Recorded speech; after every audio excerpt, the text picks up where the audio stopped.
future. There are no people in the future. No people at all. There are no people in the future. Where did all my people go? There are no people in the future. Let me try my people call. Where are all my people?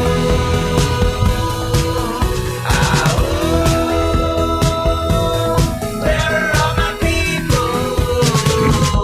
I guess I'll fly away now. Hey everybody, it is Friday, March 26, 2021. Welcome to Raging Chicken's Out to Coop podcast.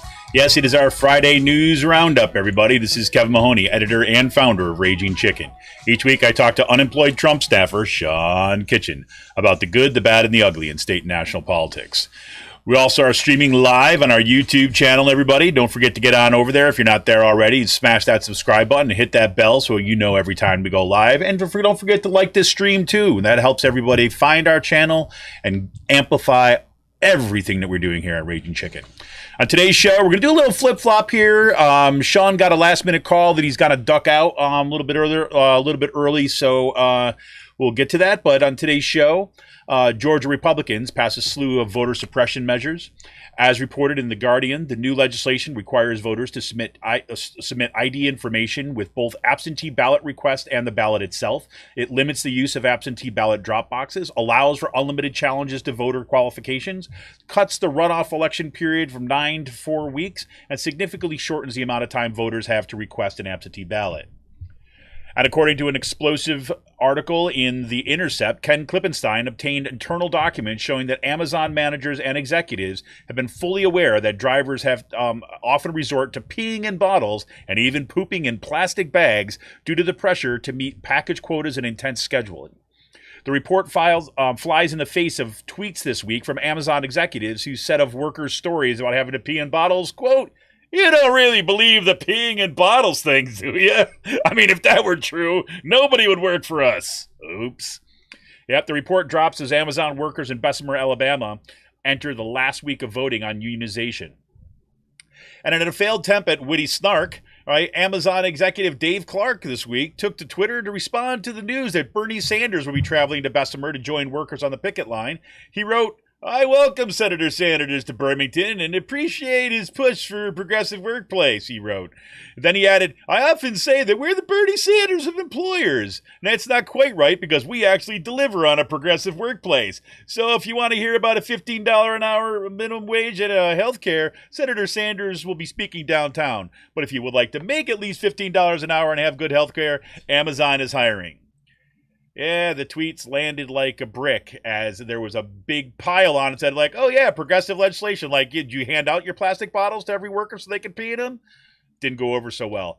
Oh, and we should also mention that Amazon workers in Italy went on strike over labor conditions this week. So Amazon, ding, ding, ding, hear that bell? It tolls for you. Speaking of strikes, Columbia University graduate workers continue their strike for a second week. Key demands in the more than 2-year negotiations for their first contract include a neutral arbitrator in harassment cases, union coverage for more student workers, and a pay increase. And, God, it just spreads like wildfire, doesn't it? It must be the spring. Graduate student workers at NYU began voting on their own strike authorization on Tuesday. The strike authorization vote was called after more than 9 months of negotiations in which graduate student union made significant concessions, but the university is just like, nah, we want you to suffer. And Rutgers University, more university news, I guess. Rutgers University says that all students must be vaccinated to return to in-person classes in fall 2021.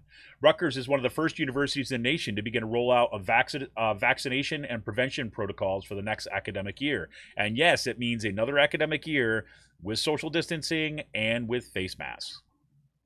In today's PA Focus, it's time to take a deep dive into the shit show that is the Harrisburg mayoral race. Republican charter school grifter turned Democrat Otto Banks had his residency challenged in court this week and is allowed, for now, to stay on the ballot, which is crazy. Banks bought a house in Harrisburg in August 2020 to run for mayor, but never used his utilities. Which, I mean, do you really need water or electricity? I mean, come on. I mean, you just look, he's a minimalist, cares about the environment. Well, that raised questions about if he was actually living in the city. And the judge presiding over the case sided with Banks. Interesting. And Dr. Rachel Levine was confirmed as the Assistant Secretary of Health by the United States Senate this week and made history by being the highest-ranking transgender official in U.S. history. Whoop, whoop. Meanwhile, back here in PA and New Jersey, the COVID-19 cases have begun to surge again, as both states have moved quickly to open businesses and return their kids to in-person classes. And the surge is being attributed in part to the spread of the more contagious variants of COVID-19. And Cyril Michalejko, the new progressive columnist for the Bucks County Courier-Times and the Intelligencer, shines a spotlight on how the white supremacist-adjacent Turning Point USA has made inroads into the Penridge School District. Both the Anti-Defamation League and the Southern Poverty Law Center have documented numerous cases of racism, bigotry, and white nationalism that have infected TPUSA for years. Michalejko, by the way, will be on Out to Coop Live on Monday, April 5th. And we're going to dig into this story and all progressive happenings around the area. And yes, another sign of a spring. Sean got snubbed on State Street this week. And we'll talk about that one a little later on. In today's last call, NASA gets ready to launch its Mars helicopter, Ingenuity, sometime in early April, I guess. Ingenuity is attached to the belly of the Perseverance rover. The rover has dropped the debris shield covering the little helicopter, and NASA has identified a 33 by 33 foot patch of the red planet for Ingenuity's airfield. This will be the first attempt at powered flight on Mars. And keeping with a big first, Ingenuity is carrying a postage-sized piece of fabric from the Wright brothers' original aircraft that made its historic flight at Kitty Hawk, North Carolina. Pretty cool.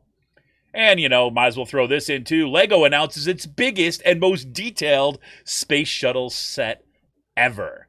It's a little pricey for my stuff, but man, is it tempting.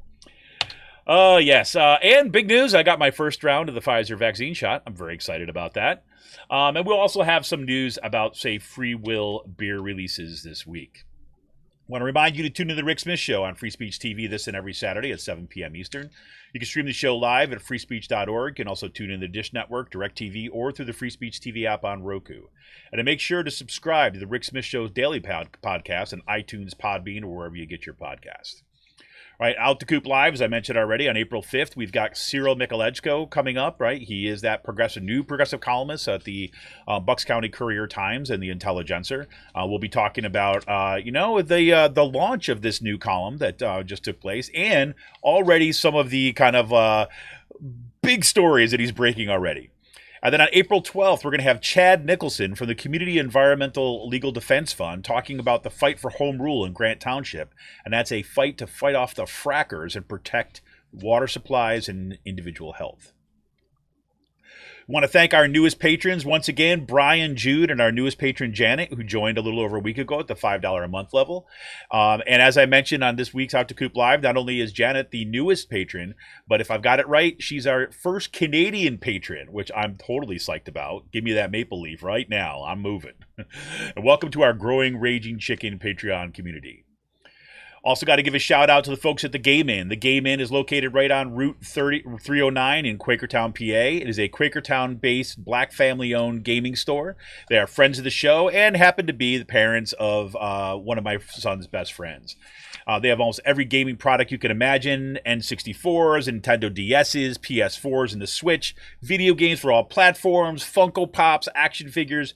Check them out at their Facebook page at The Game Inn. Check them out on Twitter at The Game Inn, that's with 2 N's. Look them up, drop them an email at thegameinpa@gmail.com if you look for something special, or give them a call at 267-424-2535.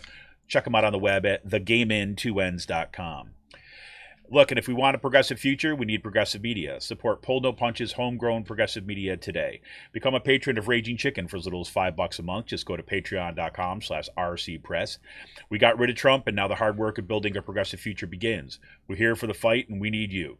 Become a patron for the price of a good beer once a month. Help keep the media in the movement and the movement in the media. Become a patron for as little as $5 a month by going to patreon.com/rcpress. And if you're not quite ready to jump on the Patreon bandwagon, you can head on over to paypal.me/rcpress and drop us a one-time donation. Sean, I blew through that as quickly as I could. I know we've got it kind of like a hard out. I will not mention the person who is dragging you away today. Just kidding. But why don't we start off with what's happening in kind of Pennsylvania to make sure we get this in. But first, before we get there first, I'm rushing things a little bit too much here. How the hell are you, Sean?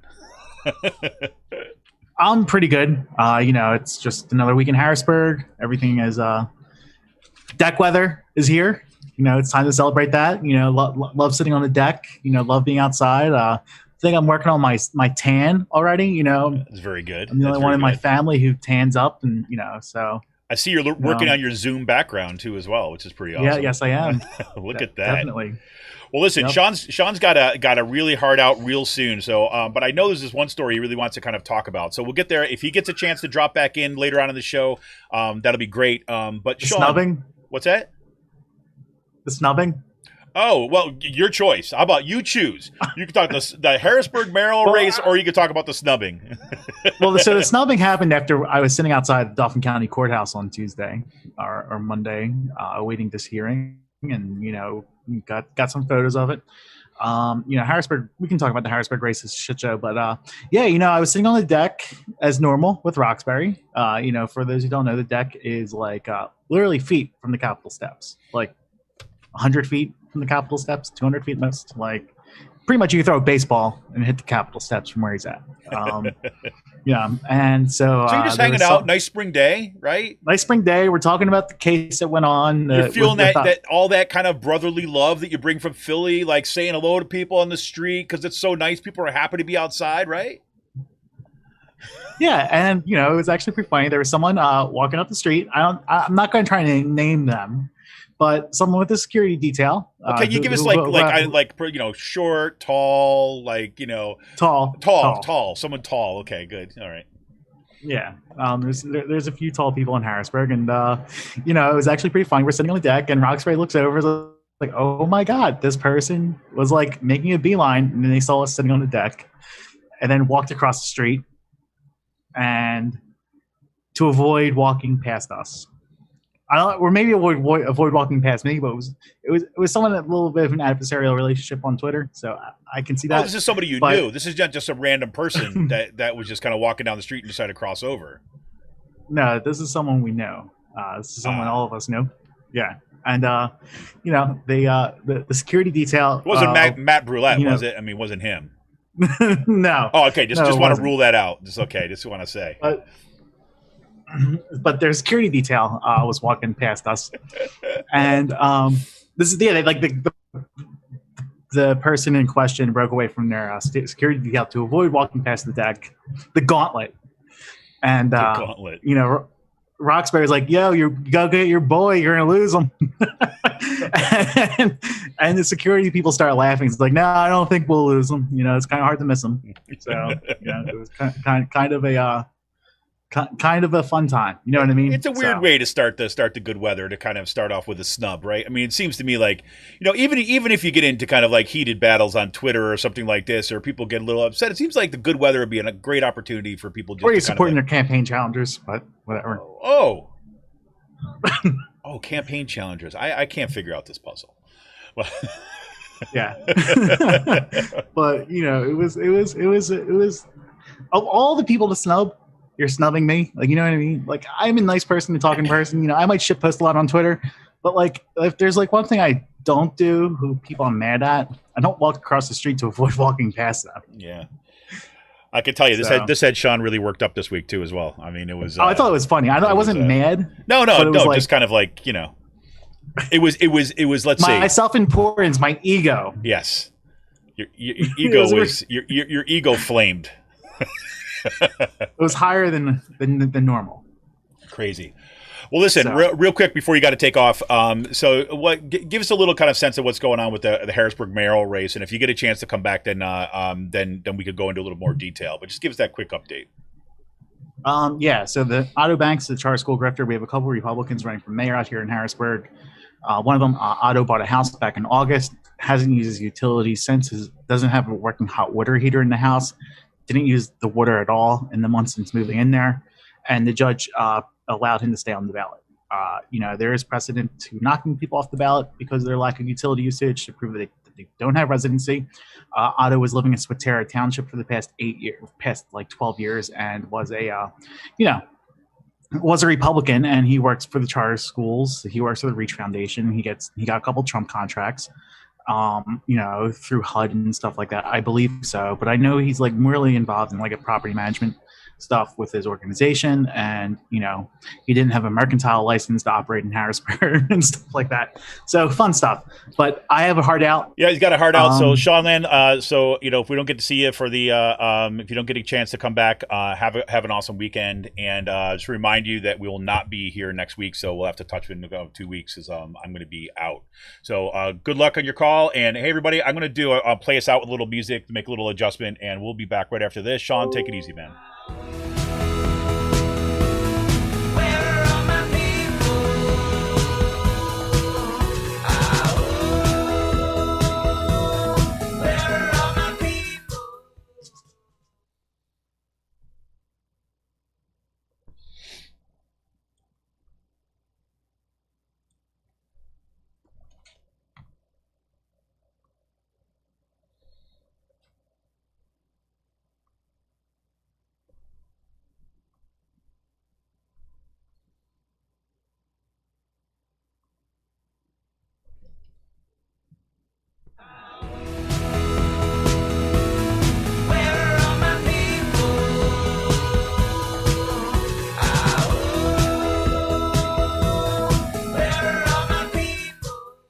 Hey everybody, sorry about that. I'm making for those folks who are watching us on YouTube right now, I am trying to make a couple small adjustments with the camera setup here. I was hoping I was going to be able to do that before without live, but you know what? We kind of just play by whatever we can do. Seat of our pants here at Raging Chicken sometimes. Bummer that Sean had some cool stuff to talk about, but you know what? Duty calls. What are you going to do? So we're here. Maybe I'll just go like this. Give us a little bit more. Oh, come on. Don't do that to me. Do a little bit more of this. All right. And then send this down like this. How's that? Well, not ideal, but we'll do what we've got to do here. Yeah. So just reminds me, just got to give an extra little setup here for my thing. So in situations like this, this is the first time that we've had to kind of make the on the fly adjustment like this. And usually I can switch to a different transition that will if you listen to the podcast right now, you have no idea what I'm talking about, because basically I'm trying to adjust the way that the screen is displaying on YouTube right now, but we'll do what we can. All right, so kind of a big week in news once again. The stuff to watch. We're probably going to make this a little bit of a shorter show today. My guess is that I was thinking initially that I'd give it an opportunity for Sean to have his call and he could come back, but my guess is going to be he's not going to get back in time. So I want to kind of focus in on a couple of things, and maybe even touch upon a couple of things, especially in the PA section that is that I did not get a chance to put in the show notes, in part because as we were preparing for the show, Sean kind of at that last minute got a notification that he was going to be called away at 11 o'clock. So here we are. What's going on with Georgia Republicans this week? They have passed, and this is not the only, by any stretch of the imagination, the only attempts at voter suppression laws that are happening right now. But Georgia is kind of first out of the gates on this. This is going to be pretty dramatically affect what's going to happen in the future in Georgia. So you remember, just to kind of little recall, what just kind of happened there during the presidential election in Georgia. We know that both, say, directly former President Trump, Lindsey Graham, Mark Meadows, I think Giuliani was down there too as well. They were all putting direct pressure upon, say, the Secretary of State, and they were putting pressure on some election officials to basically not certify the vote, right, or to recount that or find additional votes that would allow Trump to take the victory, right? So the problem with that, of course, is that it's illegal, right? Well, there's court cases that are going on about that right now, but the Republicans know that, the fact that not only did Biden win Georgia, but now you've got these two Senate races that those runoff races that took place in January, both of those races were won by Democrats. They were narrow victories, but that's pretty much the writing on the wall for Republicans in the state of Georgia. At least that's Republicans' concerns. It's something that they should be concerned about, given the fact that they've gone kind of off the edge of kind of right-wing nutjobism. So that's going to be an increasing problem for them in Georgia. So instead of actually deciding, again, as we've seen this over and over and over again, instead of the Republicans deciding that, hey, maybe we need to get away from this kind of extremism, no, instead they're just looking for ways to further suppress the vote. So basically, they're use the 2020 the 2020 election and looking at where the legislature ran into barriers, where the legislature just couldn't strip the electors of their ability to make their choices, and they're basically cutting out the middleman. I think it was the Secretary of State, which could make determinations or would make a determination about whether or not these elections, the vote should be certified. Now they're putting it in their own hands, so they have control over it. Now, right now, the Georgia state legislature is dominated by Republicans, right? So what that translates into is that they want to make sure that they're going to be able to have control and the reins of power. So, like I said, this is not the only instance of new voter suppression laws.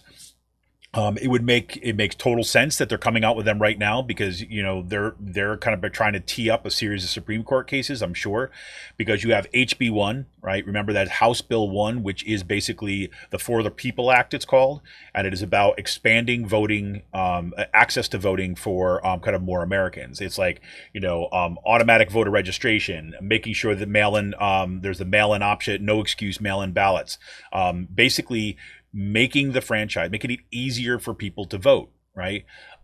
Anytime that people have a contact with, say, for example, if you go in right now, like say, for example, we have the motor voter law. I'm not sure if that's in absolutely every state, but the motor voter law is pretty awesome, right? You go you sign up for your driver's license and you're signing things up on the screen or whatever, or there's somebody's asking you these questions and they ask you right then and there, do you want to register to vote? Are you registered to vote? No. Would you like to? And if you click yes, you can choose a party affiliation or not, right? And then there you register to vote.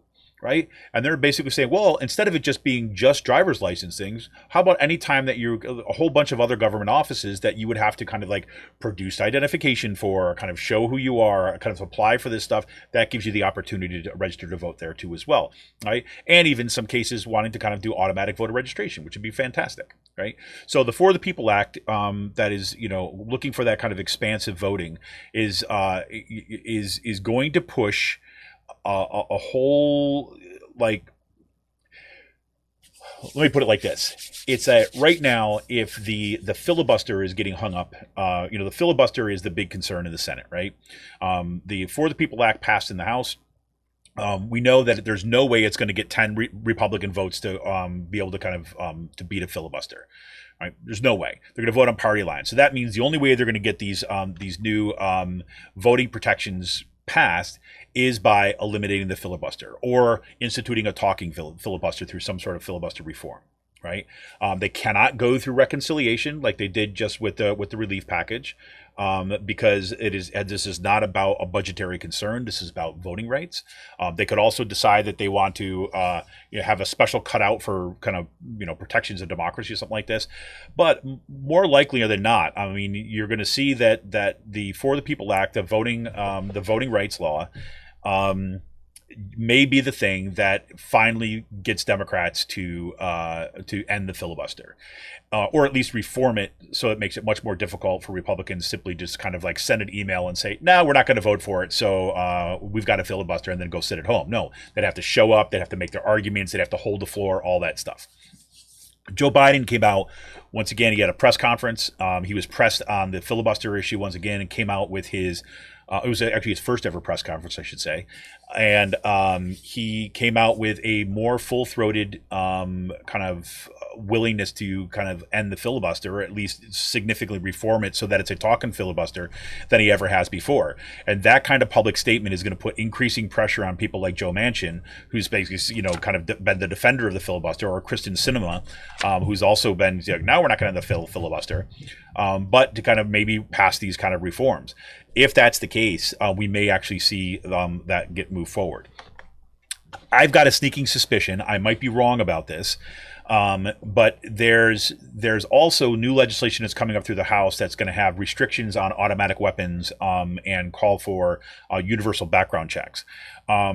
I have a sneaking suspicion that they may go with that first before the Voting Rights Act, in part because we'd even mentioned this at the beginning of the show, and I'm sorry, this is one of the things that I wanted to have in there. Of course, we have, this is like 2 consecutive weeks of kind of mass shootings that have taken place, the most recent in Boulder, Colorado this week. And this prompted, which freaked me out a little bit, because one of the people who was killed in that was named Kevin Mahoney, and it's always weird to see your own name in there if it just kind of brings it that much more home to, like, how random and how this could be anywhere those kind of situations are. The point being this is that may come forward. Those are common, what we would call common sense gun regulations that basically make sure there's universal background checks, making sure that people are can't get access to assault weapons, that are designed for killing people, not animals. But right, we know that there's going to be a 100% Republican opposition to that. So I am, again, from basically on a couple things that I'm reading, it just got me thinking that what we might see here is we might see that bill come up, right, to go to the Senate first, and have the Democrats not get rid of the filibuster for that. Right, allow it to be a party line vote in which the Republicans are going to just say, no, we're going to filibuster it, and that legislation will get stymied, and then that will become the reason, right, to get rid of the filibuster, because it is so present and this is such popular legislation even among gun owners, that here we are. But we shall see. I mean, maybe not. Maybe they'll go right to the voting rights reform. The reason why I'm saying that is because I think that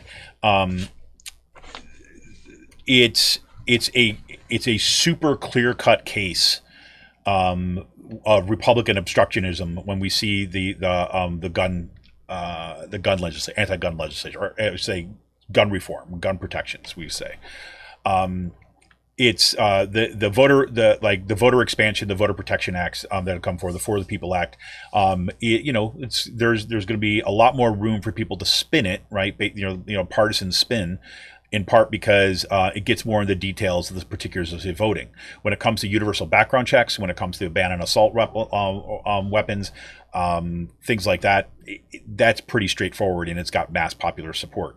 There's not a whole lot of specific details that are involved in that. So we shall see where this goes. But anyways, the point being is that with that filibuster reform, which will allow Democrats to pass a significant legislation, because let's remember, Joe Biden and the Biden administration is saying what they're going to tee up next here is, yes, the Voting Rights Act, but also we've got climate legislation coming up, and we've got a massive infrastructure bill, which is coming up, which, again, Biden had met with some advisors last week to talk about, what's how big is too big, and should we go modest, and all the economic advisors that he met with, apparently, according to reporting, have told, no, look, go big, right? Going big, going small is only going to hurt us. It's going to hurt you politically. It's going to hurt the country economically. You need to go big.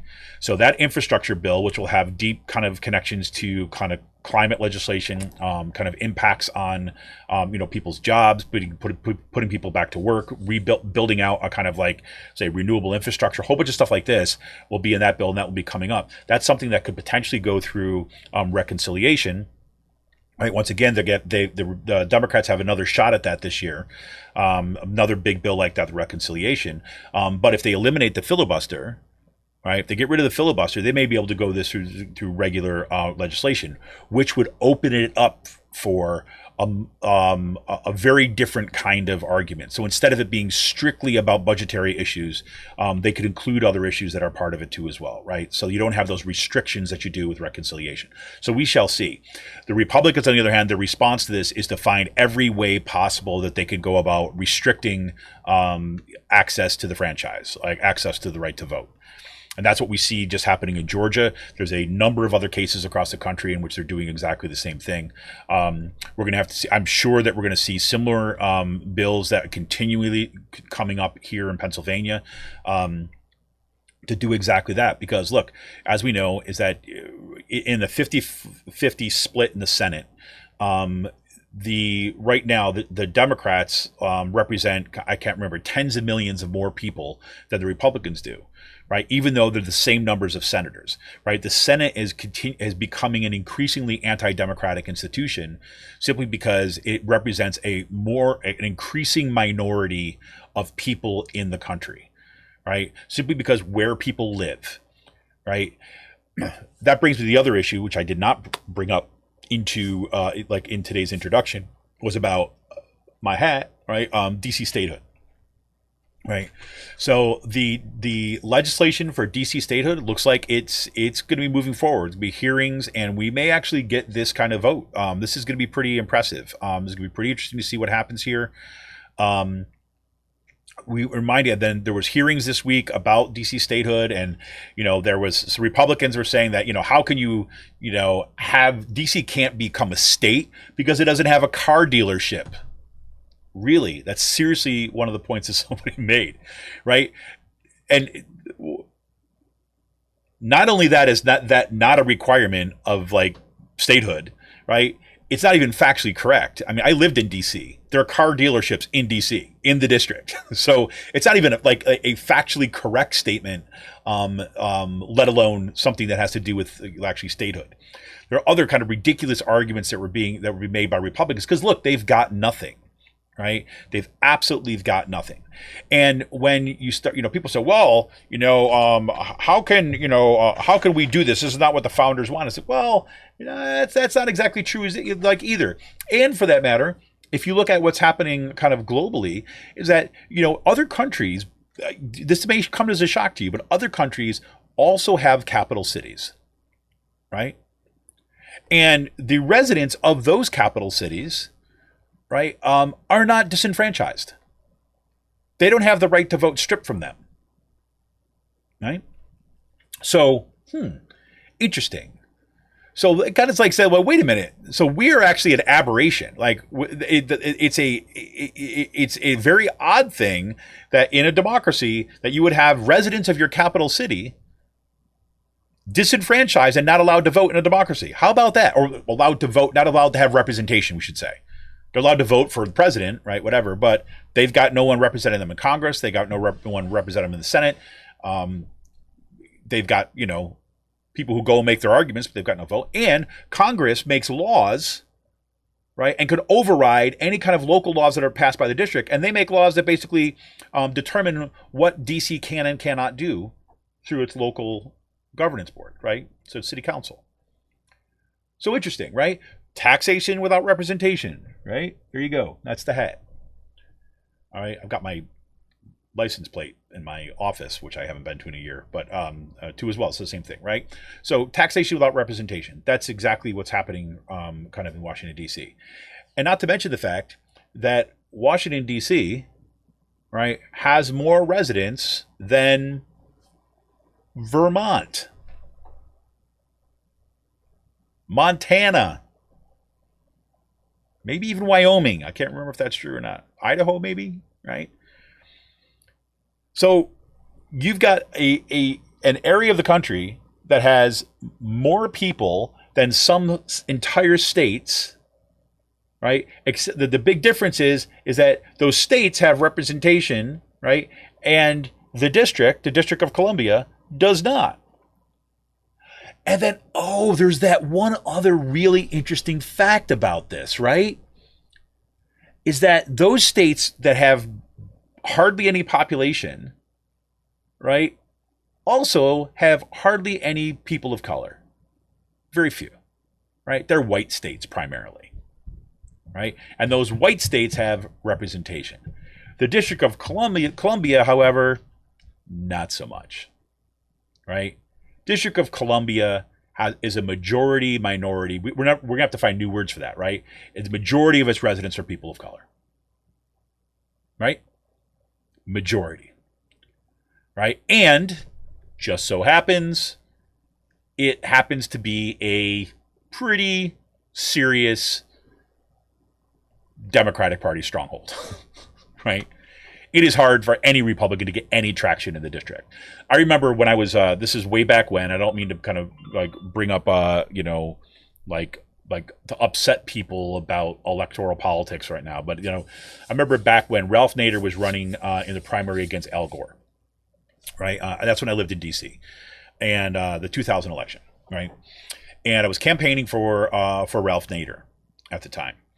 Now, let me be clear, is that I was not one of these people that was saying you like Nader or bust kind of thing, right? I was not one of these people that said, you should do that. I recognize like the reality of kind of electoral politics, right? I recognize that, you need to beat George Bush, right? That was kind of like, it was clear. So, like, if you listen to Michael Moore back in those days, well, Michael Moore was basically saying, look, if you're in the state of Florida, right? If you're in the state of Florida, that is a really close state. That is, that was before Florida went completely red, right? You don't want to vote for Nader, right? You don't want to vote for Nader in that context. You need every single vote possible in order to defeat Bush in that election, right? However, if you're in the District of Columbia, right, there's not a chance in hell, right, that the government that people are going to vote for Bush, right? And I can't remember the percentages, but it was like just crazy numbers, like 80-90% voted for Gore in that election. So the argument that I would have with people who are going in to vote about why vote for Nader had to do with kind of back in those days, wanting to build like a that certain threshold, the 5% threshold, to be able to kind of get on the ballot for a party, like at the time. Right. And then you'd have all these arguments with people that I won't get into and all that. But like that's how democratic of a place it is, the district. Right. It just wouldn't matter. Right. You try to explain like, look, there's no way that anybody else is, going to get elected here. So that's a great like ground to actually help kind of establish a Green Party at that point. Right. I'm in a very different place on those things now, but not very different place, very similar place, but for different reasons. So anyways, that's getting way off the track. So that's what's going to happen. So DC statehood got some hearings this week. Republicans had absolutely nothing, and the Democrats are. Look, there's some people that is absolutely surprising me here. The Democrats are actually, I think, are seeing that they can do things, and have been winning those things, and now are a little bit emboldened to do things that are very popular, right? And to do things that are going to potentially correct the anti-democratic tendency that we see right now in our governance, right? Because we've seen like both gerrymandering that's been going crazy. We see this voter suppression tax that's going crazy, and the increasingly anti-democratic kind of nature of the Senate. Those are all moving in the wrong directions if you give half a rat's ass about a democracy, right? So what are they doing? They're going all in on more voter suppression, right? Which makes it more sense than ever that Democrats need to go all in on expanding the rights to vote, expanding representation, right? Deepen our democratic traditions, not try to narrow them, right? Expand democracy, not return to aristocracy. That's the idea. So anyways, speaking of aristocracy, or maybe we should be saying plutocracy, we also saw hearings this week about the role that social media companies played in the January 6th election, insurrection. And that was fun. And that was all taking place as we see this historic election that is going on, union election that's going on in Bessemer, Alabama, where Amazon workers, right, are in the middle of voting. I think the voting ends at the end of March, about whether or not Bessemer will be the first fulfillment center that will be represented by a union, right? People have already, there's lots of takes about this, lots of excellent reporting out there about the ways that this election, this union election, if they win this, is going to be huge. And it will be the kind of like, you're basically breaking the glass at that point. You're basically showing people that it can be done, right? What's interesting, however, is that in some ways the glass has already been broken, right? Is that there's no going back now. Because even if they lose this election, which I really don't know. I really honestly don't have, you hear a lot of people having takes about it, but you just don't know with these things, right? Having been part of union elections before, you don't know how these things are going to go, right? You can never count your chickens when it comes to kind of voting a union election, especially given the intense intimidation that Amazon has been involved in when it comes to its workers. Giving them kind of forcing them to go to meetings, these kind of captured audience meetings where they kind of fill you with all this anti-union propaganda, getting kind of moles to try to kind of destroy the union, lying about people, getting people fired for the union organizing, activities. They even changed the timing on the traffic light outside of the plant so that organizers couldn't have time to talk with workers who had to stop at the stoplight. I kid you not, right? So this is going to be huge. So, we're going to find out what goes on. And in the midst of all this, you started hearing stories from workers about how, they're forced to work such intense schedules, right? In particular, the drivers, but not just the drivers, that they are reprimanded if they don't hit these kind of the time marks in their quotas, right? So there's no time to stop. If they stop to grab a bite to eat, if they stop to go to the bathroom, that puts them behind schedule and makes it that much more dangerous, right? And then they get reprimanded for not meeting their quotas. So what you find is that you have, in a number of cases, you've had workers reporting that they just pee in bottles, right? So that they actually have a plastic bottle that they drive around with, right? Instead of trying to go find a bathroom and taking a break, they'll just pee in the bottle to keep on going, right? And Amazon came out this week, right? And they're like, yeah, whatever. You can't believe it. You can't believe this. These are just stories. This is the unions making it up, blah, blah, blah. They actually came out and said, quote, you don't even really believe the peeing in bottles things, do you? If that were true, nobody would work for us. Well, maybe they should have held on to that little take a little bit because The Intercept published this week this piece by Ken Klippenstein, who basically reveals got the documents, right, got the receipts, and shows that there's correspondence internally, right, from Amazon executives, right, talking about the bottles of pee that they keep on finding in the trucks, right, and in some cases, right, there's been poop in plastic bags, right. You've got workers, right, who are so worried about losing their job that they feel they can't even stop to go to the bathroom, right? And so they have to poop in bags. I mean, that is like the lowest of the freaking low, right? Am I right? It just blew my mind. So I want to read you a piece of the letter, right? So this was a letter. This came from Jen Snyder. She's the on-road area manager with Amazon Logistics, right? And she was writing to basically a series of other managers, supervisors. It says, this evening, an associate discovered human feces in an Amazon bag that was returned to the station by a driver. This is the third occasion in the last 2 months when bags have been returned to the station with poop inside. We understand that DAs may have emergencies while on road, especially during COVID.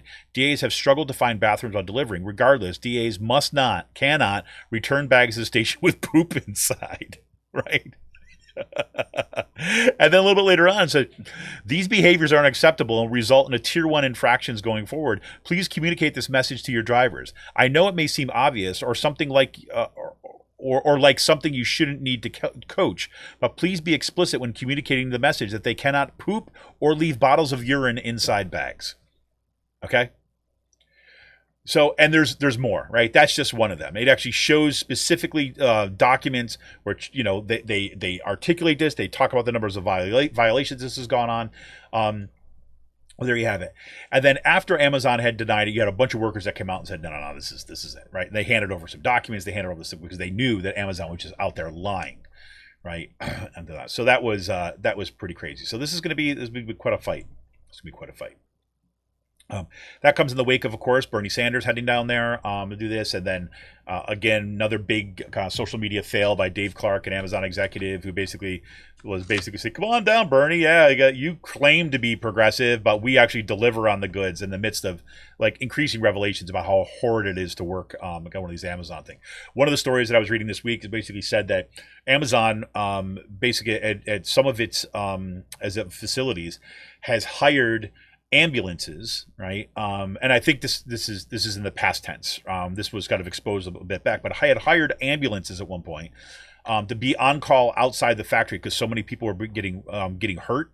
So basically, it was more cost effective for them to have ambulances waiting for injured workers than it was to actually change working conditions to prevent the injuries. That shows you where their priorities lie, right? There you go. Crazy. Another big news this week when it comes to strikes. I was mentioning once again, there's a strike in Italy for Amazon workers. That's pretty cool. But there's a heating up strike at Columbia grad workers. This is a story that we reported on an Out the Coop podcast for a couple of weeks in a row now. You've got these student workers, or these graduate workers, I should say, that have been in negotiations for over 2 years to try to get their first contract after they voted to bring in a union. This comes after nearly 5 years after the National Labor Relations Board first ruled that graduate student workers at Columbia were entitled to collective bargaining, right? They still do not have that contract, right? They are, you have these stalled negotiations over kind of a bunch of issues, and like I said, some of it has to do with payment, some of it has to do with representation. They want to basically bring in kind of neutral arbiters when it comes to issues of discrimination or harassment, because they didn't trust the university. Apparently, there'd been a history of the university kind of pressuring students, pressuring workers to not report or not to take allegations further. Want to make sure that you have all workers are covered with insurance, a whole bunch of stuff like this. One of the things that I found especially interesting about the contract, which I talked about last week, one of the things that they're trying to keep in the contract is preventing a no strike clause. Right, so a lot of union contracts, what they do is say, okay, we signed this contract, and as part of signing this contract, one of the things that we choose to give up is the right to strike. So as long as the terms of the contract are in effect, the union does not strike, and if they do strike, then it's a violation of the contract. People can get fired and things like this.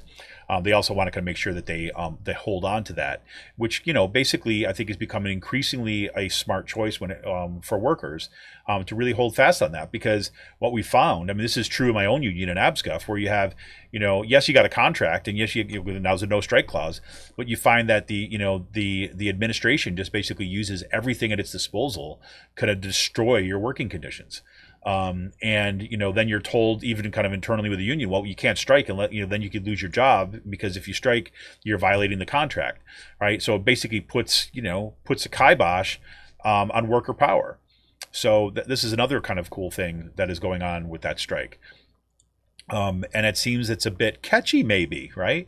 Because we find right down the street down there at NYU, graduate student workers at NYU began voting on their own strike authorization on Tuesday.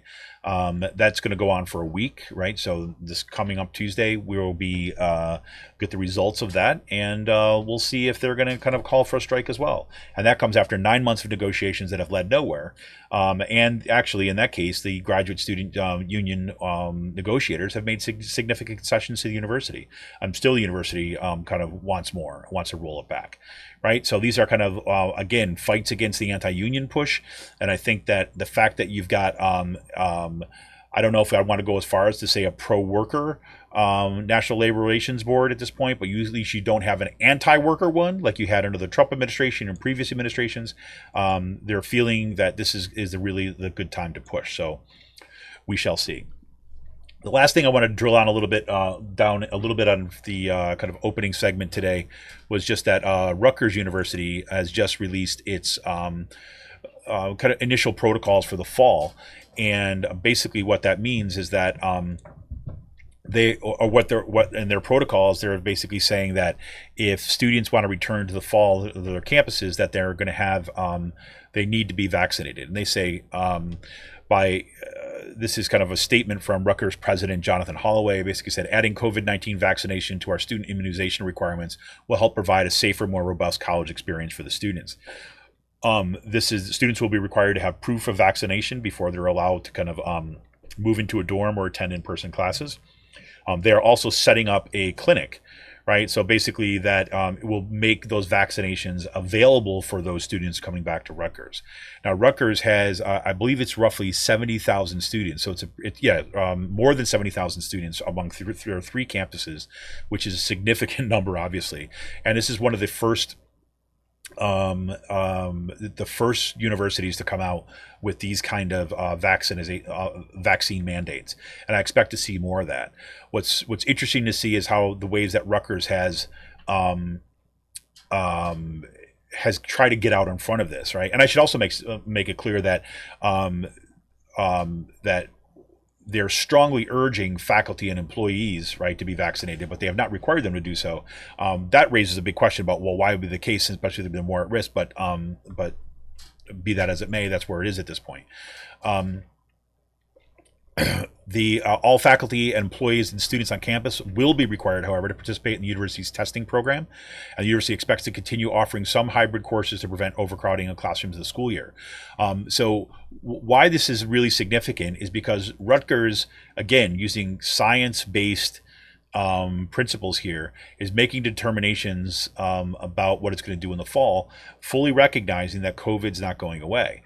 Right. And we're seeing this, kind of right now where, the numbers are beginning to spike once again in New Jersey, right, where Rutgers is located, and in Pennsylvania and many states throughout the country, right, especially as we're seeing these, variants of COVID-19 increasing. If I'm not, well, yeah. There's that. While you look at a bunch of the maps out there, right, I know that a lot of people are feeling good because vaccines are rolling out. We saw that, the Biden administration hit they said we're going to have 100,000 vaccines in the first 100 days. They hit that promise at the, I think it was like the 64th day or 65th day for that. So now he just basically recently just doubled down and say, oh, no, we're going to go for 200,000 the first, million, sorry, 100 million, 200 million in the first 100 days. I think that's right. And that they're kind of like, up in the ante on that, which is pretty awesome. So we shall see. We shall where this goes, but I'm watching that very carefully, in part because obviously, I teach at Kutztown University, which is part of the state system of higher education. Something we'll talk about in the next segment too, as well. I'm at a university which I have a university president who's basically throws caution to the wind. Right, and basically wanted to open everything up, and it's been really hard on students. It's been hard on faculty. It's been a disaster in terms of rollout. It's even though he's getting all the kudos in the world from the chancellor, people have concerns, and so why not start precautions and planning for the fall? And this is what Rutgers is doing. They're looking ahead, looking at the best science and what's going to happen in the fall, and saying these are going to be the requirements. Now, I bet you that if we get to the fall and we find out that COVID's gone, that Rutgers will change. But guess what? If you change at that point, you're changing for the better, right? You've actually done your due diligence to keep safety and move forward. Anyways, so we'll continue to follow that for here. All right, I'm going to take a quick break and talk about a couple things here in Pennsylvania. I'll leave some things open for Sean if he's able to come back. If not, we'll just have to try to tack that on to the next time that we're on. All right, this is Kevin Mahoney, editor and founder of Raging Chicken. I'll be back right after this quick break.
All right, can you hear me?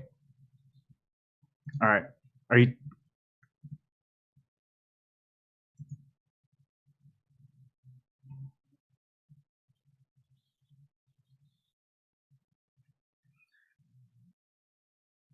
Nice. Are we back recording then? Oh, we are live. So we're doing this live.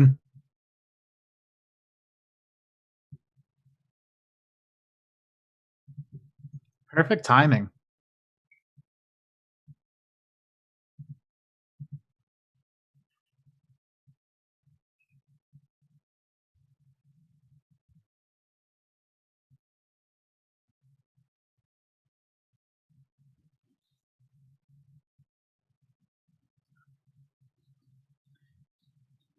Yeah, I wouldn't mind starting there and talking about like the shit show that Harrisburg politics never disappoints.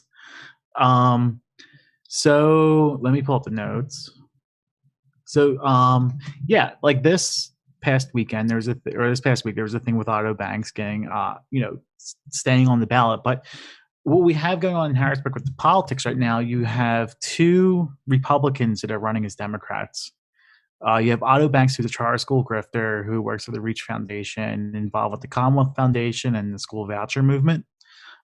He was a Democrat city council member back in the 2000s who became a Republican, moved outside the city, and then he just moved back into the city and became a Democrat.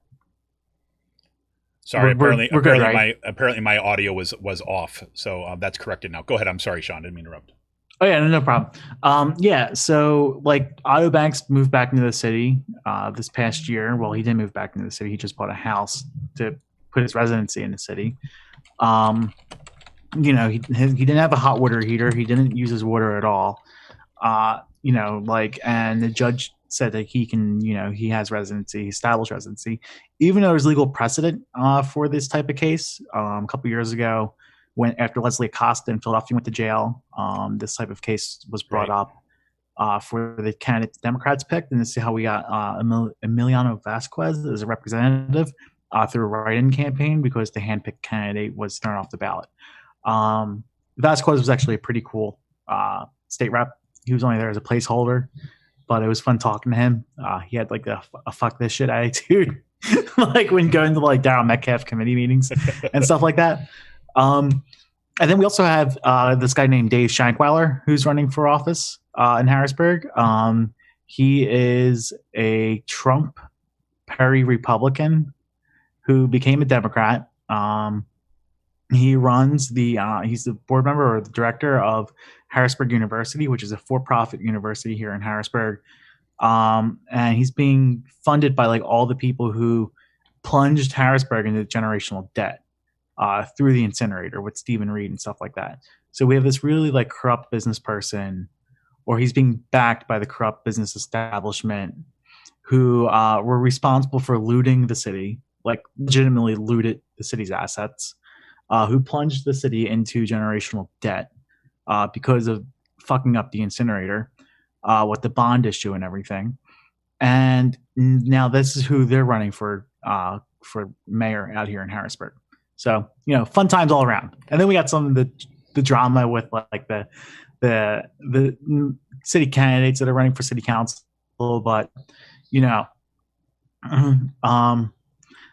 I think that this stuff with Otto Banks will get appealed. We'll see. The Harrisburg politics are very racially, it's a minority majority city, and the racial dynamics are there. So like, Wanda Williams, who is the city council president, she'll greatly benefit, if Otto Banks gets kicked off the ballot.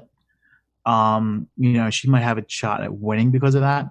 I don't see Shankweiler winning, but the funny thing about Shankweiler is he's a Democrat trying to, window dress by hiring a couple Democratic consultants to run his campaign, but he's also hiring like far right-wing consultants. He's hired a group called Churchill Media to run his stuff. He gave like $20,000 to like some fucking Bible thumper from Liberty University who works for Churchill. And there's a blog post of like this guy defending Jerry Falwell Jr. in his latest scandal with like the pool boy and the wife and stuff like that. So there's that. So there's that.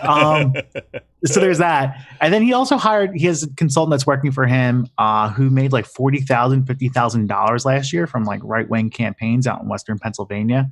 Like, the state Republican. So you just type in this person's name, pops up on the database, campaign finance database.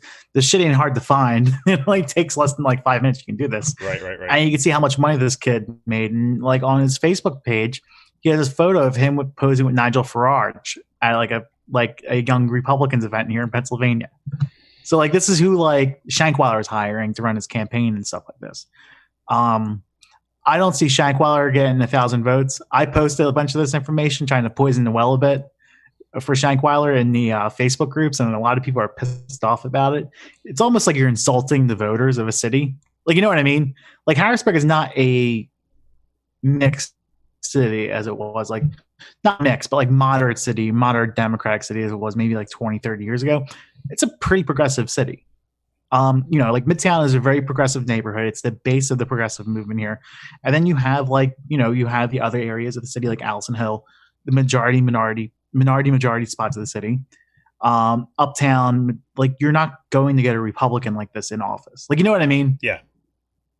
And at this point, you're just insulting voters like for this. Shankweiler is already blowing money on like TV ads that are being placed all throughout the region, not just in Harrisburg. And so you're just wasting money on that. He's just wasting fucking money on stuff to sign their petitions. I told him get lost, which that was fun. Normally I don't do that type of stuff with like petitions, like, you know what I mean? Because it's a hard thing to do is get on the ballot. I mean, but I told him to beat it. Like, I'm not fucking signing a petition for a Republican trying to become a mayor of a city. Like, you know what I mean? Yep. So, that's just an update here in Harrisburg. Politics as usual. Nothing but good. Nothing but good. I think Papenfuss is going to win re-election. It's kind of like looking like that. I know. I mean, the city is in a spot where we're getting $48 million in COVID money. We're going to get another $53 million going into the school district. Times are good. Business is booming pretty much through this pandemic. And no, I could just see like it's at this point, it's good voting for the status quo. I mean, I wouldn't have a problem if Wanda Williams wins because it's part of that status quo. Mm-hmm. But like Shankweiler and Banks can really fuck things up if they win somehow. Like, through just being Republicans. Like Banks wants to sell the school district. Shankweiler will privatize anything and everything possible. While like Papenfuss over the past so many years, built a public works program in the city. Like the trash company, the trash revenue, like we are making money, millions of dollars a year due to trash services and contracting our trash services out with other cities or other townships in the area. Like, who would have thought you can run government like a business and make money off those services? There you go. That's fantastic. But I mean, like, it's just is what it is. I think Shankweiler should rename Harrisburg University Stephen Reed University because that's pretty much like what we're getting at. But yeah, I mean, that I guess that's my like little like update on Harrisburg politics out here. Nothing but joy, man. Nothing but joy. Yeah, it's actually really interesting. I mean, it's like I do find it absolutely fascinating because you have to be able to read what's going on there, like through what's happening underneath, right? I mean, if you have people that are kind of say relatively people who don't necessarily pay attention to politics all the time, right? Are just going to see like, names on ballots and things like this. But to see what's actually happening underneath there and the kind of like right-wing plays and deception that are actually going on beneath the surface, right? The kind of, some of the kind of like, I don't know if you want to call it all-out corruption or kind of like corruption adjacent moves being made by some candidates, I mean, that kind of stuff is something else. I mean, it literally is. And it's not like, and it's not like it's like a big city. I mean, Harrisburg is 50,000 people, but like you get 5,000 people or you get 1,000 people in a city where you only need like, it's a primary that's going to decide the general election because we're a Democratic majority city.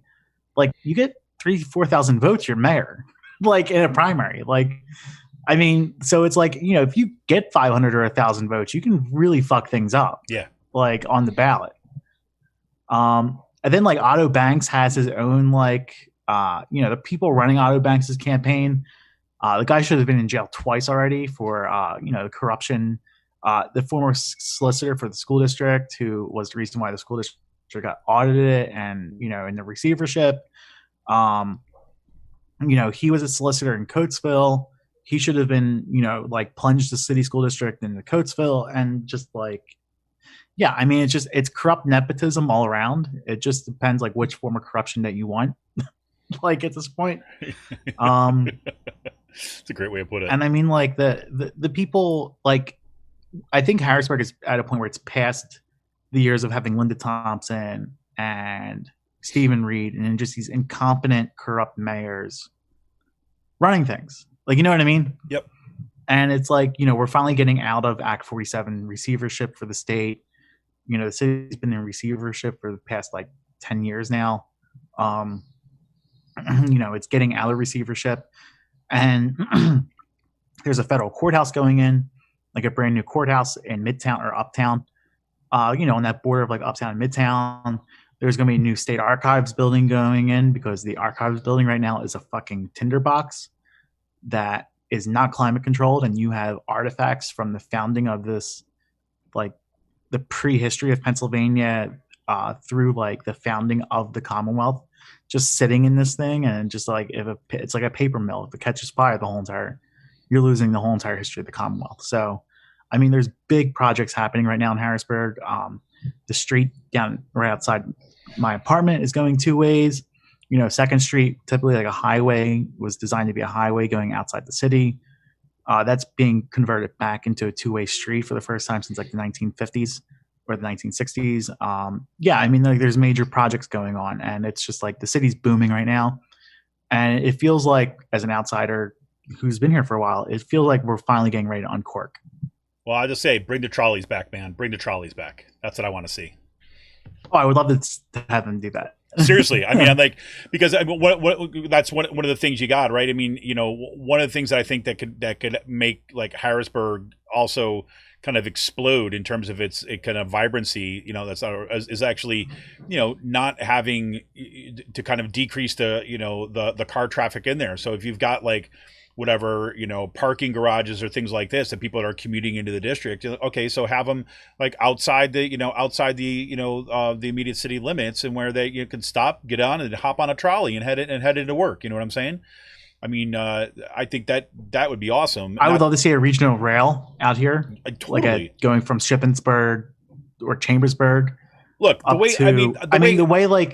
the fact that you've got the capital city of Pennsylvania, right, is difficult to reach by any other means other than car for the vast majority of people in the state, right, is deeply problematic, right? I mean, it just messed up. Or for people in the area.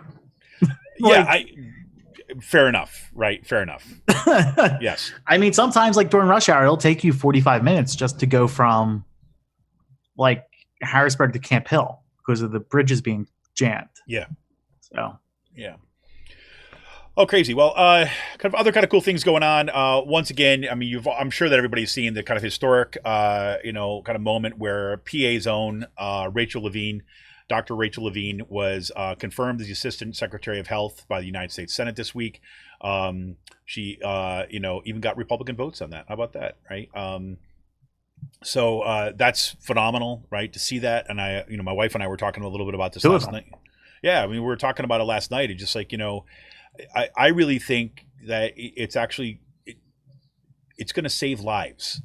And I don't just mean that in terms of her capacity, in terms of Assistant Secretary of Health, but I mean by having representation, right, about kind of saying that, for all those, kind of, especially younger folks, right, who've been struggling with, what kind of gender identity stuff, thinking about these questions about kind of who they are and all this. And at a time when Republicans are, I'm sorry, I think I'm a little bit delayed here, but and at a time when Republicans are launching horrific attacks against the trans community in states across the country. Exactly. To continue their culture wars and stuff like that. Exactly. So, I mean, to see these things happening, to see the attack that, I mean, like literally unprecedented number of bills that are going back that are targeting the trans community.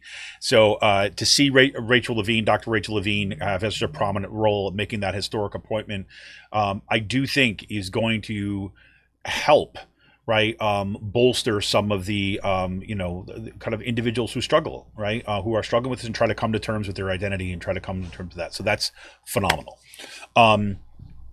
So kudos to her. And, I'm also glad to have her there too as well, because we're going to need all that we can when it comes to COVID-19, because this is not over. I mean, Chris Hayes on his show last night was basically talking about, this problem that we have. And I do think it's a problem. I don't know how far we can generalize it, if it's a human problem or if it's an American problem or whatever it might be. But, 1,300 people died yesterday, right, from COVID-19. 1,300 people, right? And you remember, it wasn't too long ago when we hit that number of 1,300 people dying per day, we were in crisis mode, right? And now it's because we're not hitting 3,000 people dead per day, right? Then it feels like, good, it's over with, right? That we can move on to other things. And, and I think like Hayes made, I think the right point last night. It's like, this is in part like a fault of the media and the media structure in this country, that they, it's not the new thing, right? That's not where the controversy is. That's not where they're kind of like following the, they're talking about the fake border crisis that the Republicans are making. Right. No, exactly. Here, let me bring up your pick. Sorry, my internet is going. Yeah. And I mean, also you have like, you also have like Governor Wolf, who is foolishly reopening, easing restrictions everywhere, like just on Easter Sunday of all days, like symbolically. Like, I mean, we're at like 20% of this Commonwealth being vaccinated at this point. Right. Like, I mean, that's still not enough. Like I just feel like we can't wait another 4 or 5 weeks just to like do this right, like May or like middle of May. Like when we get half the people like vaccinated, like we're doing this now. I hear you. Like, man. I mean, the people who are getting sick now won't be able to get vaccinated in like another 5 or 6 months. Right. I hear you. Like, I hear you. I mean, it's like, I'm really concerned. Look, it's beyond foolish. Yeah. I mean, look, it's got this push pull, right? I mean, the thing is that, I understand. Look, I understand people want to get back to normal, right? Or whatever is quote unquote normal. I don't think, you've heard me say this 1,001 times. I don't think we're ever going back to quote unquote normal, right? I mean, as we see with what Rutgers is already planning. We had 5,000 cases yesterday. That's what I'm saying, right? I mean, you're hitting it's going back up. And not only that, like I said in the intro today, is that a lot of these are the new variants, right? These more contagious variants, which means it's going to spread faster. And the fact they're opening up for in-person full capacity dining in New Jersey, right? That you're doing similar moves here in Pennsylvania, right?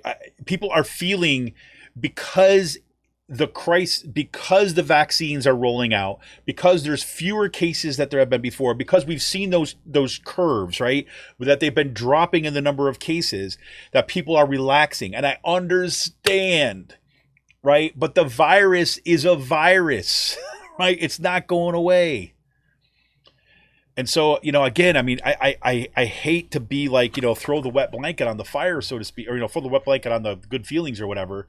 But it's like, it really is really, really concerning. And we're getting ready for a third wave. Well, no, that's exactly. We're already seeing it in Europe. I mean, my friend Stu, right, he's over there in Northern Ireland, right? They're already on lockdown again. We're seeing the spikes all over that's going on in Europe at the same time that you're getting these upticks of these kind of like anti-maskers over like in Germany and over in Spain and France and things like this. And now we see the cases rising again.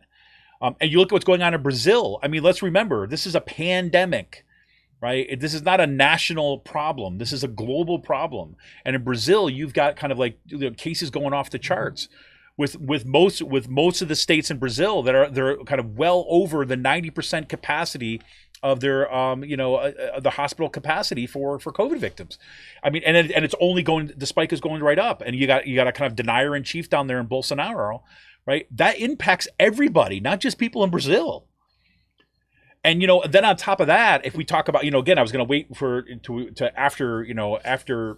for 2 weeks from now before we really gonna get into this. So because now there's been some really good reporting that's coming out about the lack of access to vaccine for the vast majority of the world's population. Right, so that's gonna doubly impact it. Now you've got these, again, these crises that are kind of popping up around AstraZeneca and some of what they've been kind of doing with their messaging and how that's actually kind of increasing kind of reluctance against the vaccine. I mean, all this kind of stuff is happening right now, and I understand that it's hard to continue to pay attention to this stuff, but man, it's concerning to me. I was going to talk about this in the last call today, but I'm thankful. Bucks County, I got the email from Bucks County last week, and I got my first vaccine. I got the Pfizer, got the first vaccine this past Tuesday, right? I put my name in, right, to the county website, and I got an email late Wednesday night basically saying, here it is. I signed up immediately, and I got my first vaccine. It was very, very well run. People were literally elated there, right? People were standing in lines, they were happy, they were joking and everything like this, and you could tell people felt palpably better that they were getting the vaccine, right? But that's, again, even then, the second round is 21 days down the road. That's 3 weeks away, and your full protection doesn't kick into something like an additional 21 days after that, right? So I mean, even when I get the first round of the vaccine, even if you get the second round of vaccine, you're still going to have to use the mitigation protocols. And I know it's hard, folks. Yeah. I know it's hard, but crazy. All right, let me want to talk to you. I was going to go here, but I'm going to, now that Sean came back, I won't go into it in detail on this. But I want to kind of plug once again, Cyril Michalejko. He's a progressive columnist for the Bucks County Courier, Times, and Intelligencer. He will be on the show on April 5th, right? If you remember, I talked about him last week. He's got a column that is kind of a new column, I think it's 2 weeks old now, that will be a progressive voice in PA, or in that column. And after years and years of them privileging them by the okay, so Sean is doing this again to me. Here we go. Oops. I'm sorry. I am so messing up everything here today. It's pretty crazy. Where is she? There we go. We're going to take that out since he put his beautiful room back on. Anyways, by years, they've been platforming some serious kind of right-wing folks, both in columns in the newspaper. They've given a platform to a podcaster who's a right-wing podcaster, which I don't want to kind of give them any kind of signal boost here whatsoever. But finally, they agreed, and I'll let him tell the story when he comes on the podcast, but they agreed to basically bring him aboard as a progressive columnist. And his first, he came out of the gates on fire.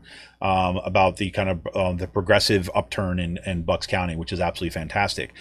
His latest piece came out this on Thursday, late Wednesday night actually, in the Bucks County Courier Times, and focusing on what's going on in Penridge High School District, or the Penridge School District, right, particularly the high school, where you've had a chapter of Turning Points USA that has basically made inroads into the school, recruiting students to, recruiting students as part of a thing. And remind you that, we've reported on Turning Point USA in this for years. And, they are, at, best case scenario, they're kind of white nationalist, white supremacist adjacent organization that has followed all sorts of,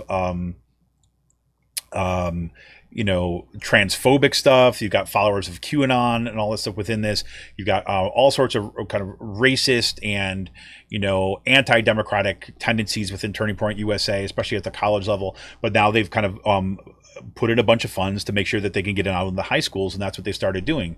And some photo surfaces for the past a couple years ago, where Turning Point USA had literature tables inside the school, handing out stuff, signing up people and all there. And when the school district was questioned about this, about giving them access to these, identified hate organizations, how are you letting them recruit in the schools? You have members of the board and kind of that have been stonewalling journalists and individuals who have filed right to know requests to find out why is it they're allowing them to let this group like this into the school, given some of the restrictions that have been placed on other ones. This is also in the school district, you remember, that came down hard on students who walked out in support of like after the Parkland school shootings. They walked out in protest and walked out in favor of kind of like pushing for gun reform. And the school district came hard down on them. You've got a head of the school district. She's not the head anymore of the school board. I'm sorry. Who is like, was a Trump delegate and has come out with all sorts of kind of like, racist statements, kind of retweeted, right-wing nationalist folks, who are white supremacists and QAnon folks, who had, and members who had kind of gone down to the, insurrection thing. These are all people who are part of the school district. And so this is what he highlights in this article. So I'm really going to be very excited to have him on April 5th come and talk about this piece, talk about what he sees is going on in Bucks County here, and to push back a little bit on this notion that Brian Fitzpatrick is the best that we can do in the county. And I'm thrilled about that, because you've heard me talk about this in the podcast now for quite some time. About the need to actually have a progressive push and actually seriously start to challenge the kind of the legacy of the Fitzpatrick brothers as ruling the PA first. So anyways, I'm sorry, Sean, I didn't mean to cut you off. What were you gonna say? No problem. Did you see that one of the things that Turning Point's taken up is the 1776 project that Trump published the week before he was out of office? So they're going to be going ahead with this like pro-white propaganda, pretty much like I guess the only way to describe it is like the type of history that the Confederate Daughters of America, Daughters of the Confederacy or whatever, put out, like to the Lost Cause myth. I mean, it's exactly what this is like, the Lost Cause myth of the Civil War that these people are put out. And they're trying to rewrite history, and to counter the 1492 or whatever, like that the 1492 project that scholars have signed on to. Right. Yeah. The Truth in History project, basically. Right. Yeah. Basically saying like downplaying slavery and, downplaying the founding of the America, downplaying all that fun stuff. Absolutely. So he'll be on to talk about that. I'm very thrilled about that. And we've got some other stuff cooking too as well in Bucks County, which I'm extremely excited about. I'm not going to get out over my skis on this. But I've had a number of people recently, in part because of through these kind of networks, right? I mean, I tell you, this is what happens when you get someone like Cyril, who gets a column in Bucks County, right? And then you start, say, retweeting stuff, you start sharing content, and suddenly it's like flushing people out of the bushes. Like suddenly you find all these folks that are looking to build out connections. And so it looks like we're going to be doing some cool stuff with some other podcasters, right? In Bucks County. We're going to network with some kind of new media projects in the area, which I'm very thrilled about, but I'll have details kind of in a couple of weeks about that. But it's really exciting. I mean, and I think that April 5th is going to be, I think I'm going to remember that moment, frankly, is that, that for anybody who's been a long-term listener to the show is that, one of the things that has been my dream of Raging Chicken from the beginning is to kind of build out this network, right? Build out a kind of progressive network. And that doesn't mean establishing kind of like, a Raging Chicken media empire, right? That has never been what I think is the model that you can do on the left, right? Because number one is that, frankly, progressive funders are, they're not very generous when it comes to actually supporting projects like this. Right. It's really what it comes down to. I mean, they want their own thing. They want to do it on their own. They don't like kind of funding kind of independent projects. Right. They want to kind of control stuff. They want to have it internal. And they're not very good about funding kind of infrastructure stuff. So this has been also, you've heard Sean and I talk about this over the years, that if you look at what happens in the right-wing media will do things like not only just kind of like, give you a grant for like a stipend or something like this to cover some costs. They'll pay for your rent, right? They'll pay for office space. Right. And those are the hardest things for organizations to kind of deal with. Right. I mean, I can't even imagine what I would do if I had somebody said, hey, listen, we've got some office space. We're going to set you up. We're going to do a studio. Right. If you remember kind of a couple of years back, this is what I wanted to do with the Citizen Media Project. Right. And that, for a variety of reasons I'm not going to go into again, that just we couldn't get it off the ground. It wasn't enough. There were people being pulled in too many directions at once. And a couple of things just kind of, fell through that I wish hadn't. But that was kind of the whole idea, is to have a hub, right, where you could begin to coordinate some of this networking stuff. So anyways, I'm getting way ahead of myself in ways that I promised I wouldn't today. But so I'm very excited about this possibility about, say, building out some kind of networks. And while I'm talking about that, I also want to give a huge plug for I am more excited about this than I've been excited about things in a while. But I want to give a plug to the Sisters of the Night Caucus. Yes, that's right. Everybody right now, if you are listening to this, you should be heading over to Twitter right now and look at the Night Caucus. There's a link in today's show notes, at the Night Caucus. Sisters of the Night Caucus is going to be an amazing project, is going forward with some amazing women across the state. You've all heard talk about Shanna Danielson. Shanna Danielson is going to be a member of this, and she's a fan of the show. She's been on our call today. She's the one that helped me today realize that, yep, my mic is off. Just greatly. But they're going to have some amazing work coming up. I'm just going to direct you, instead of running through try to tell you all about their background and all about what goes on, I'm just going to direct you to their Twitter page. They've got it's so worth going through the pinned tweet right at the top. You're going to introduce each of the people that are taking part of them. There's I can't say enough about it. I'm just going to leave it at that. While you're at it, mm-hmm. I was going to say, while you're at it, you should go follow Jillian Kratzer's Twitter account. Just about to say that. At Jillian Union. Yep. Yep. And watch the video. She does awesome TikToks of like PA politicians tweeting and posting dumb shit to their Facebook and Twitter accounts. And this last one she posted a few days ago is really good, and it's been taking off, and really just like it points out the hypocrisy of Republicans yelling about cancel culture and banning books, when Republicans have been, as Jillian said, banning books in schools as long as books and schools have been around. Right, exactly. Exactly. Yeah, and Shanna right now is basically saying, yeah, she just interviewed for local news today because of her John Joy's TikTok, the one that Sean's just talking about. I mean, I've been following her for a while on TikTok, and I've just loved her content. She's going to be a member. She is one of the people from the Sisters of the Night Caucus. That's what you expect. And so this is their pitch. It's Sisters of the Night Caucus, bewitching political talk from all your favorite PA witches. Once again, head on over to at the Night Caucus on Twitter. I will, when we come back after our break for next week, and we kind of come back to this, I'm going to give you kind of much more of the lowdown. And I know they've got some stuff rolling out, and I don't want to get kind of ahead of myself here, or ahead of kind of where they're at, but I can't wait to give every kind of signal boost I possibly can. I mean, not that they need it, right? Because it's just going to be amazing. It's going to take off like crazy. I'm so thrilled about it. But I hopefully that we're going to find points of intersection too as well, between the work that they're doing, the work that we're doing, and some of the other folks in here. So I'm very thrilled about that. This is something that, whatever, it just makes me fill with joy. What can I say? Okay, one last thing I want to kind of mention. The other thing that happened this week too as well is that you recall last week we talked about what Poshy Chancellor Greenstein, Dan Greenstein, had done by calling for the dissolution of Poshy at a recent hearing, basically saying that unless he got his way, he's going to, introduce a package of legislation calling for to dissolve Poshy.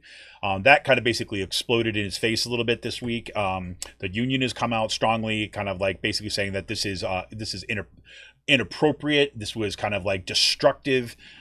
This is kind of like, failure of leadership. There are now petitions that are beginning to circulate, calling for votes of no confidence. There's all sorts of pushback coming from alumni. And that's like, Go on. Sorry. No, I mean, like, Representative Schweier released a really strong word statement, basically calling him a failure last week and his agenda. Pretty much called him and pretty much compared him to like nothing more than the appropriations chair, the Republican appropriations chair, with way he's been acting, and he's been failing to secure funds for Pesci and advocating for Pesci. But yeah, that's what I was thinking last week. Like, I'm surprised. I'll be shocked if a vote of no confidence doesn't happen after what happened with this. Yep. Like, I mean, yeah, I mean, I think it was politically stupid when he said it then and when I heard it for the first time. And it's just like, yeah, I mean, like, to have the governor come out against it and have a couple representatives come, and there were representatives like who are pretty fairly conservative Democrats who came out and were like supporting Schweier's statement, like Gerald Mullery and others. Like I don't think, well, Greenstein obviously didn't know this, but like half the fucking General Assembly went to a Pesci school. Right. Like literally a third to half of the people, Republican and Democrats in Harrisburg, elected in Harrisburg, went to a Pesci school. Like, exactly. You know, and for him to say that, like, is just just really ignorant. Yeah, and I'm speaking as someone who was an intern with Pesci, and you know, like, I wouldn't be where I'm at today if it wasn't for that internship I had with APSCOF. Yep. With the union. I mean, I just like it, you know, when leaving APSCOF my last day, you know, moving back home, pretty much like figured out, like, you know, it wasn't until that like internship that I figured out what I wanted to do, and that I wanted to be in Harrisburg working, you know, and like, you know, here I am today because I don't know where I would be. You're welcome, Sean. You're welcome. Thank you for you. You're welcome, Sean. I know. No, I mean, like, you know, I said this. Like, I was a very bad student in college and didn't figure things out till like the last like semester of what I want to do, and it's just like it's I wouldn't be here if it wasn't for that internship. Like, you know what I mean? Like, and that's just like how it is, and it's just like the value of that system. Like, it's affected a lot of people in those same ways.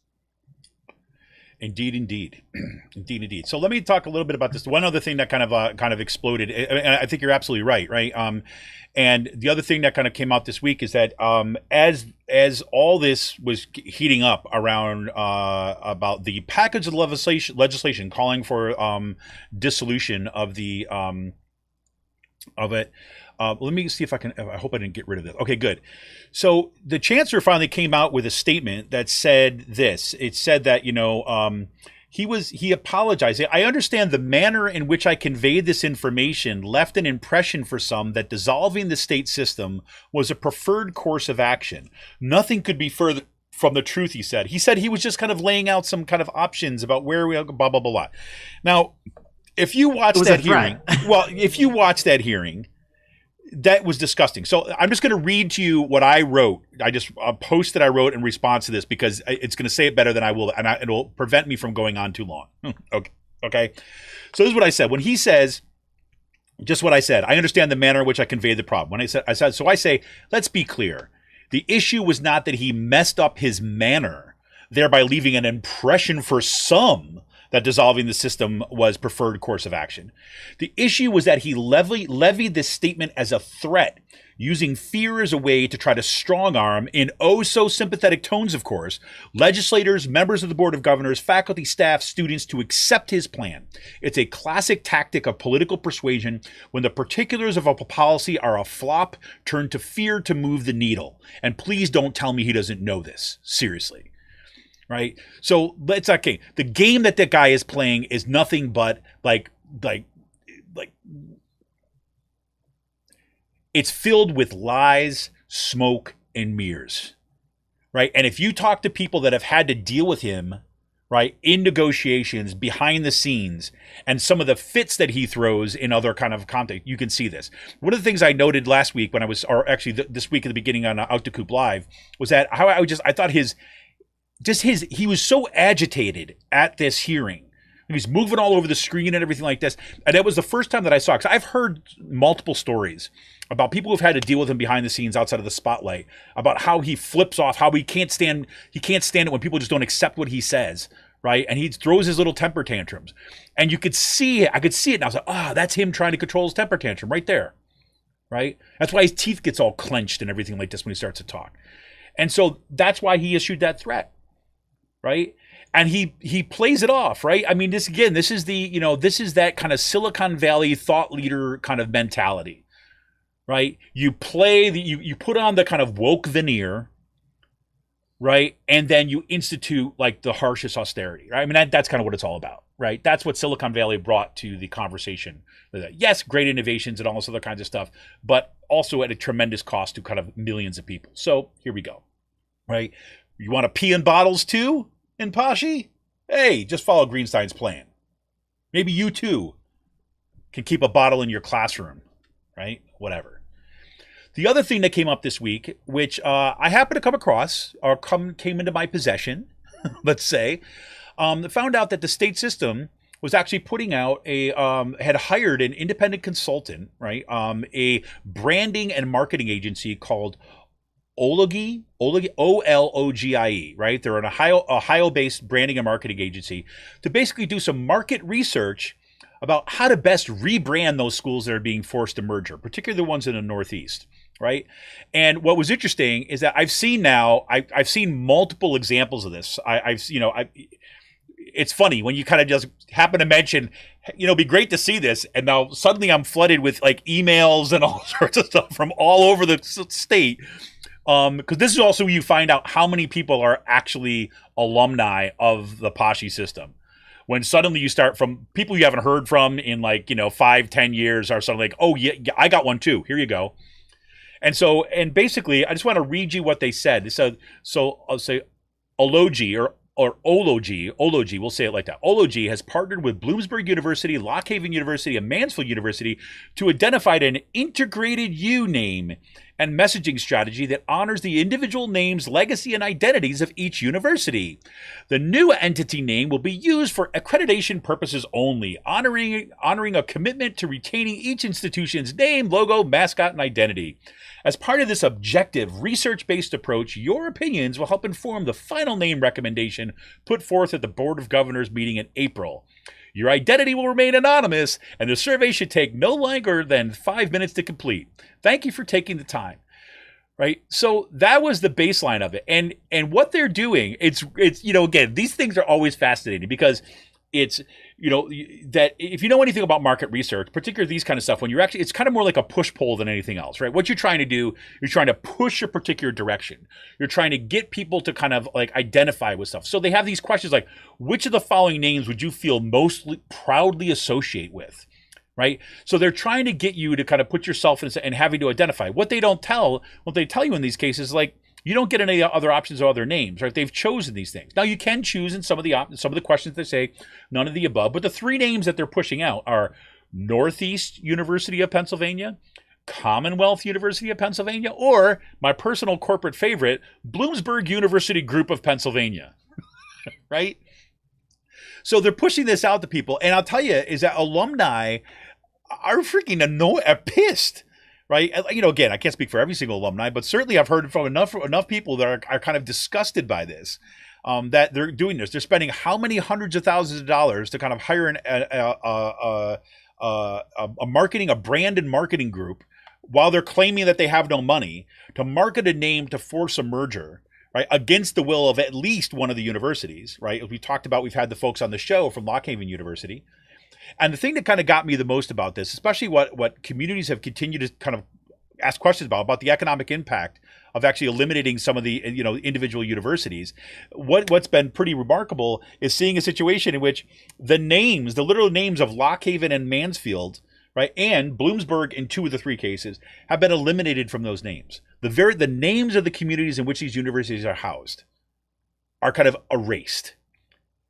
And you also heard me talk about this on Monday night, right, on Out to Coop Live, is that's at the same time we find out that there's all these kind of independent contracts that are going out and that they just hired, right, a consulting group called Everspring, which is a educational technology group, right, to basically take over a bunch of the educational technology delivering systems to help with the merger and the Poshy's plans and Greenstein's plans.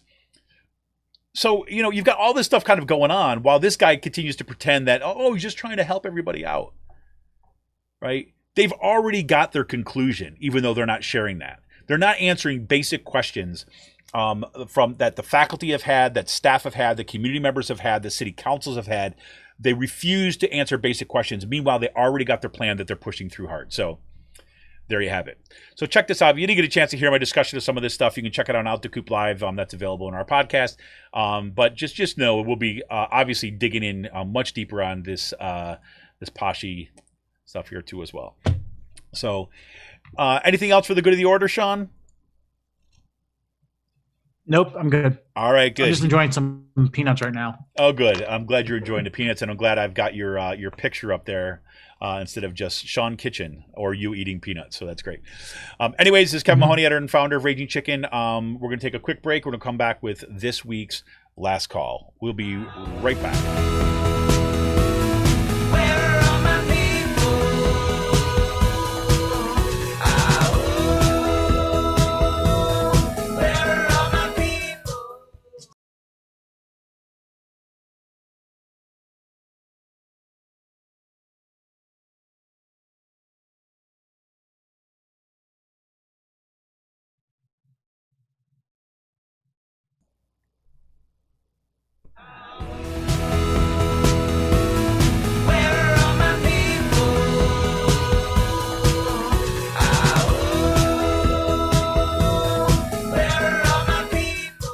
Welcome back to Raging Chicken's Out to Coop podcast. It's our last call. And I'm like, I'll tell you, today I'm a little bit relieved that we're at the last call because it's been like everything has kind of gone like upside down today. So, I mean, I think, I'm like, well, kind of fairly well rested. Had kind of some show plans going to go over here, but between kind of like you having to kind of take that last minute call, between my mic being kind of screwed up. I mean, it just shows that like my work isn't performative politics. Your work isn't performative politics. Is that so? How does that work? It's not a it's not, or I don't know. I think I messed it up. It's not just a joke. I actually do work. It's not like it's not a inside joke with Mahoney all the time. No. I mean, he does work. Some work. He does some work. Sometimes. No, I was talking. So like, I'm working on a project. I can't really talk about too much about it, but someone who like was, we were talking to, got around the questions like, man, you really like what you do. I can see you're all over. You go around doing things. I hope you're getting paid for it. Just like, yep, I am. It is my job. So yes, I said Sean. I was talking to Sean this week, and I said to him, says my goal is to kind of have his life like when I retire. So it's like that's pretty much what this guy said too. Yeah, and I'll tell you, and when I say kind of when I retire, I mean I would happy take early retirement at this point, if I could swing it. But so we shall see. I mean, it was sitting on the deck this week. Dude, I got my deck furniture in. Yeah. Oh yeah, so, I saw that you did some trash picking for a grill this week too. Yeah, I did. So one of my neighbors who's moving out of the city, it's funny like seeing like who you have as neighbors in Harrisburg. This person, family is politically involved. They own a bunch of buildings. He's selling off the buildings now. So, and he has a condo in Philadelphia. So he can't have a grill with him. He's just like, I was just going to put it on 2nd Street and just whoever fucking took it, just took it. Yeah. So he says, Sean, do you want a free grill? And I'm like, yeah. So, I mean, the thing is, like, it hasn't been used in a few years. The striker still works, which is great. It's a master forge. That's what really matters. Yeah. Yeah. As long as the lighter is still working. And I cooked on it last night, and I mean, I was going to get a Weber, but this saved me a few $100. And then I bought some deck furniture yesterday. Like I cannot wait to get my deck in order. My own deck. But like I keep on saying, man, it's I won't get snubbed on the deck either. Well, I know, right? I'm saying the lifestyle channel has been rocking it, man. I mean, it's yeah, I have to say, I've been running more lately, which has been nice. I know you've been posting your times and everything like this. I don't want to get. I'm inspiring other people to get. I'm trying to be an. It's like I said, it's your lifestyle channel, right? That's the whole idea, right? It's like you're not doing it for yourself. You're just doing it for kind of to spread the kind of healthy lifestyle to everybody around. That's all, right? The influence, the social media influencing, right? I mean, you gotta see you got Sean's, he got his cooking show, right? You've got his design show, right? You've got his exercise show. You got his fashion channel, right? I mean, come on, the fashion channel is the kind of Adidas adjacent fashion channel. I mean, it's it's pretty awesome. I did buy a couple shirts this week. See that? I mean, not from Adidas, but no, I mean, it's I haven't been out. Got to spend my money somewhere. I haven't been able to go to the bar recently. Probably won't be going to the bar. I'm past the winter hibernation at this point. Why you don't want your COVID variant? You got a problem with that? Well, I mean, so next week for Easter, we are going out to a fucking steakhouse. Yeah, it's nice knowing you. Rolling the dice. Hey, I look at it like this: if I did get COVID, I don't know. Okay. I don't know. If I get COVID, look, I've been exercising, I've been eating right, I got a great design department that I can hang out with, so it's okay. I don't know how I didn't get COVID this past year if I picked it up symptomatically. You know what I mean? Yeah. From all the bullshit that I was doing. Going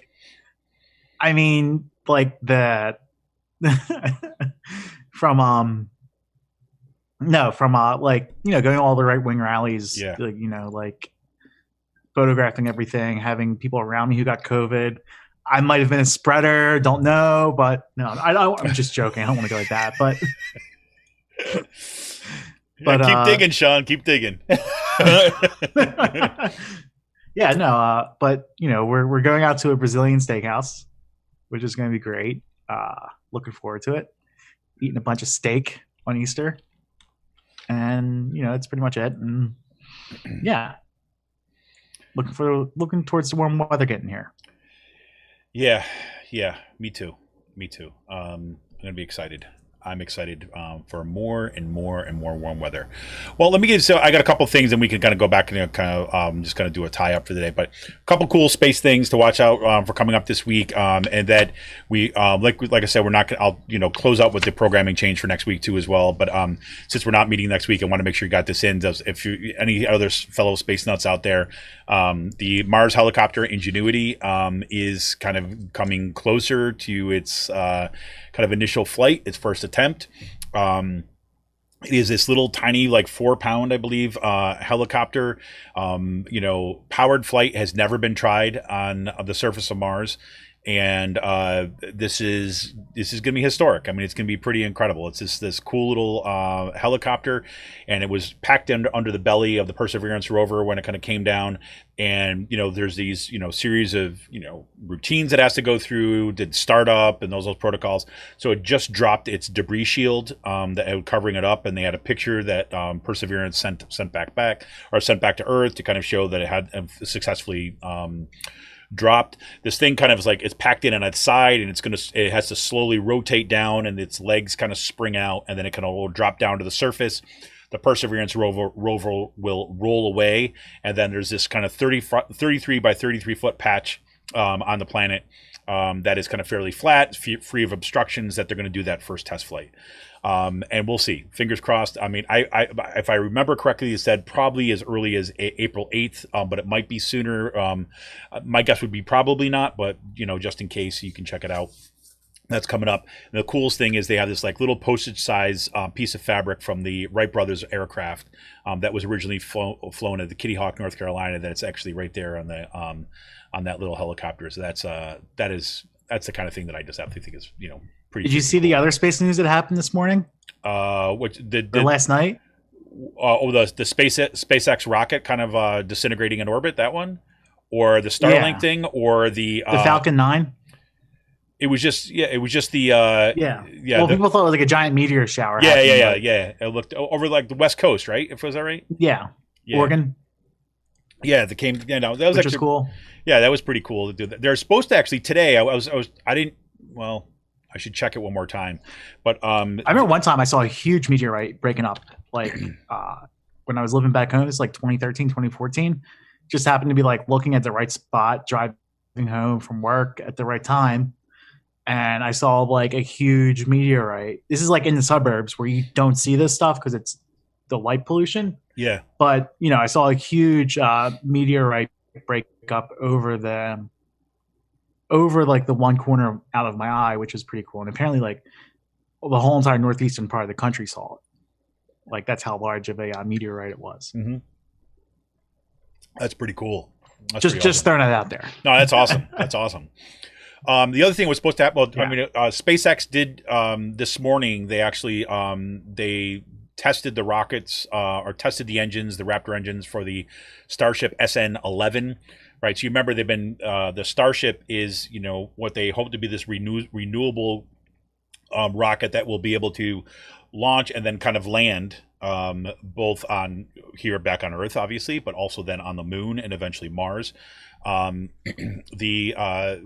are what those spectacular explosions have been. You remember the last one, the SN-10, was the first time that they hit. They hit the landing, but then about 10 minutes after it landed, right, came down a little hard apparently. 10 minutes after it landed, it exploded. But they did kind of partially stick that landing. So SN-11 did the test fire this morning, and they may test it. They may launch it today. They have not indicated that, but they have cleared the roads around the test area kind of all day. So they have a launch window that ends, I want to say at like 5 or 6 o'clock today. So that might still happen. The engines have been tested, but they're looking to test that ahead. And their next generation, this kind of like super huge version of the Starship, is starting to be assembled. So there's going to be some test flights on that, or some tests on that coming up soon too. But we'll get to that when it gets closer. Let me know a little bit about some of the free will releases that we got coming up. I've already talked about getting the vaccine this week, but this one looks absolutely delish. This one is called Sweet Cherry Vanilla Mash. I'm a fan of the mashes. It's a sour ale brewed with sweet cherry puree, vanilla, and milk sugar, fermented with and still yet dense and soft body. This is what they say reminds them of early spring trip for water ice, or water ice, as Sean would say. Swedish fish and gooey rich. Get it right. Yeah, right, exactly. That comes in at 7.5 ABV. That's going to be available starting tomorrow at both locations. Another big announcement: Free Will is hiring. Right, so if you ever wanted to kind of get in this, they have a production team member, and I'll put a link to this too as well. Here it is. They're looking for a full-time packaging team member for the brewery production crew located in Percy. The role will fill various aspects of packaging and logistics operations, including but not limited to the following duties and responsibilities: keg cleaning and filling, learn to perform all aspects of the Wild Goose MC 250 filler with fifth head upgrade, perform off-pack label changes and so on, equipment maintenance and so on. I'll post a link to that from there. And if you do apply to that and you do get an interview, just tell them Raging Chicken sent you. That would be fantastic. So I like to plug them as much as I can, help support some local industry. So they are hiring that too as well. The other thing that kind of came out is that this is coming out tomorrow. Yes, indeed. Is the Lord Business. Lord Business is great. And this is like another one of the examples. The first version of Lord Business, when it first came out, I liked it, wasn't thrilled about it. Starting that following year when they released Lord Business, I was like, whoa, this is fantastic. Well, it's coming back again. Lord Business, a double IPA. It's the West Coast IPA, brewed with a touch of rye, hopped extensively, hot side with Citra, Columbus, Chinook, and Simcoe. Then dry hop further with Citra, Simcoe, and Chinook. It's got really kind of like a nice bite to it, but it's got really good tasting beer, and it comes in at about 9% ABV. That once again will be starting tomorrow, will be available for there. You can go to freewillbrewing.store for all your packaging needs. And remember that if you do go to the store, you do want to kind of have it delivered to you. They are delivering to Pennsylvania, Virginia, and Washington, D.C. You go on, you can order. If you want to pick it up at the store, you can go ahead, order online, go in, they'll have the order ready for you. Or if you want to hit that $85 mark, you can have it shipped to you for free. Or you can just get it shipped to you anyways, but you're going to have to pay the shipping cost. But you hit the $85 mark and you'll get it shipped for free. Otherwise, it's calculated by the total weight of the package. So that's what I got this week. Sean, what else you got going on for you, man? Nothing too much. I will be photographing a rally this afternoon, or like a little small demonstration for SEIU Healthcare PA, which is always great working with them. So I'll be doing that this afternoon. I'll be going out on a run again tomorrow morning. looking to do a long run, maybe like 4.5 miles. So I hope you're going to post your stats and everything like that. I mean, I will definitely. All right, just making sure. No, I wanted to get back into running. I haven't been to the gym in about a year when all this broke down, and it's like I want to get some working out in, but it's like I don't want to go back to lifting and stuff like that.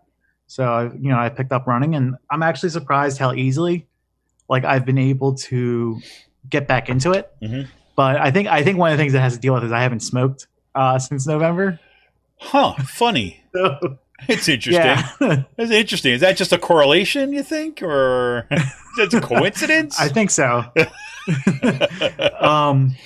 Yeah. So there's that. I got my stimulus check in this week. Paid off a huge chunk of my credit card. Nice. And I only have like a few $100s left to pay off. So I'll have that paid off next month. And my credit score is finally like, get in the ballpark of 700. Excellent, man. Well, I'm really glad you're doing your part to help keep the banks in business. I mean, that's a good thing.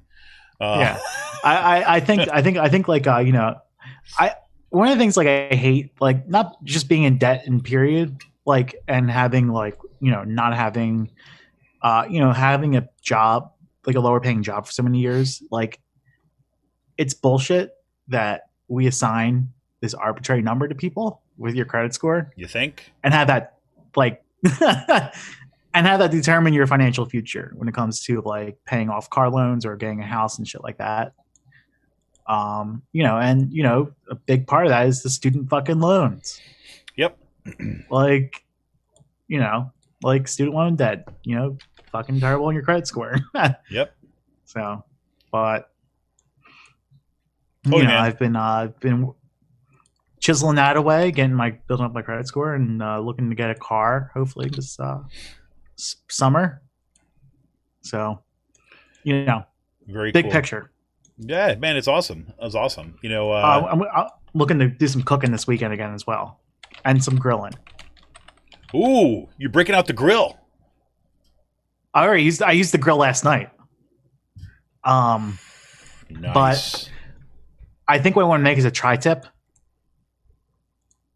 Nice. On there, I want to do some cooking like that. Like I like making stuff in batches, or I might just get like a 2-pound dry aged ribeye, and cook that. Nice. I did some barbecue chicken last night. I've grilled now probably 7 times already this year, right? It's been, I need to be out. I need to be doing that stuff outside. It's okay. Oh, I love it. Yeah. Like, so Hummers is the place I go to in the market. I've been going there since I moved out here. The owners are really great. They have a place in the West Shore market right now, as well as staying out there. Their meats are fucking phenomenal. Like, everything is like cut up. You don't have to remove any excess fat or like silver skin off of it, like off anything you get. And they make their own kibasi. Yeah. So they have like cheddar cheese filled kibasi, which is just like amazing. Like, I've been braising it in like a chicken stock over the winter, but now I threw it on the grill last night. Even better. Just amazing. Nice, man.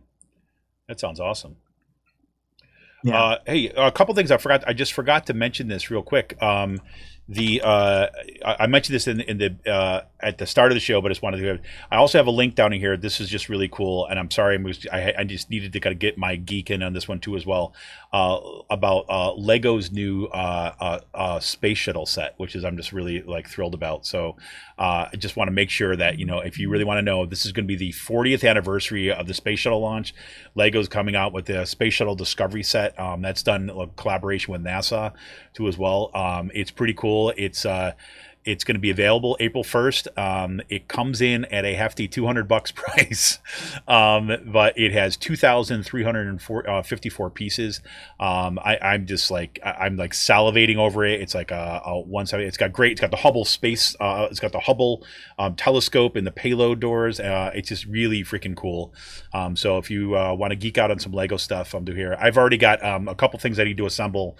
I've got the International Space Station, which I haven't done yet, and a kind of a moon base one. So this one, believe me, I'm looking at this, man, I would really love that. But we shall see. But well, cool, man. I wish you some a happy weekend. So I want to say, everybody, we will not be live either Monday or Friday of next week. I'm going to be away. My family and I are taking taking a few days. And just to kind of I need to get out of my house is basically what it comes down to. And so that'll be good. So look at you, got your vaccine, you're getting out of the house. Yeah. Well, it's like, it's kind of like this. I get it. You know what I mean? If I can quarantine, someplace else just for a change where I'm not going to have to be around other people. I'm not going to have to be, it could still be safe and all that. I know that's going to happen. Then I need it at this point, because I'm really not. I'm not firing on all cylinders. I hit that point over the. I hit that point over the winter, like middle of February, where, I risked it and went to the bar a few times, just on a Friday, just to have a couple drinks and get some takeout. Yeah. But no, I totally get it. It's just I think that I hit that wall back in February and March, and now the weather being nice, it's getting out and running. It's been really therapeutic for that, and even just get out and walk and shit like that. Yeah. Thank God the winter's over. Yeah, you got to understand. My excitement has been grocery shopping. Okay, and I go late at night when there's hardly anybody else around, right? I have done virtually nothing for over a year, right? So I am we did go. You remember, in the fall, we did go down to the shore for a weekend that we had. It was around my wife's birthday time. That was when all the cases were down. And again, it was the kind of thing where we didn't do anything while we were there. It was we're just with the people that we were normally around, and then that was it. But it's been a long haul. So we'll take a little break for next week, but we'll be back the week of April 5th. And remember, on April 5th, Out the Coop Live, we'll have Cyril Michalejko will be on. We're talking about Penwood School District and about progressives in Bucks County, and then we'll be back then. I guess that would make it April 5th, 6th, 7th, 8th, 9th, I guess, for Out the Coop once again. Well, hey man, enjoy this weekend. I said when I think you went on a break, or you had to take your call. I went up to check on my daughter and stuff like this, and the sun had come out. It was beautiful outside, so I know I'm going to try to get out and spend some time outside too as well. It is fucking windy today. Yeah. I heard that there's a wind advisory going on, but I don't care, man. Just give me the weather. All right, man. Well, hey, have a good weekend, and I'll talk to you in a little bit. You too. Have a good one. All right. Take it easy, man. This is Kevin Mahoney, editor and founder of Raging Chicken. Thank you all for tuning in. Sorry for all the kind of the tech issues kind of on my end today. It is what it is. What can I say? This is kind of about my parting shot of I need to get out of here. See ya!